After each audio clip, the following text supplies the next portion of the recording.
25 April हा दिवस ठाणे महानगरपालिकेअंतर्गत जागतिक हिवताप दिन म्हणून राबवला जातो।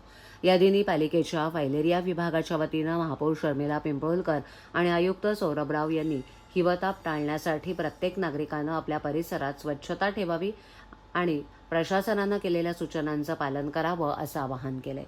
हिवताप टाळण्यासाठी घराच्या आजूबाजूला पाणी साचून देऊ नये, टाक्या, भांडी, टायर, कूलर इत्यादी ठिकाणी साठलेलं पाणी नियमितपणे साफ करावं, आठवड्यातून किमान एकदा पाण्याची भांडी रिकामी करून स्वच्छ ठेवावीत, तसंच डासांचा प्रादुर्भाव टाळण्यासाठी खिडक्या आणि दरवाजांना जाळी लावावी आणि रात्री झोपताना मच्छरदाणीचा वापर करावा। वैयक्तिक संरक्षण आणि डास नियंत्रणासाठी शरीर झाकणारे कपडे आणि डास प्रतिरोधक क्रीम, लोशन, स्प्रेचा वापर करावा। ताप, अंगदुखी, डोकेदुखी, थंडी वाजून ताप येणं किंवा उलट्या आढळल्यास त्वरित जवळच्या महानगरपालिका आरोग्य केंद्राशी संपर्क साधावा।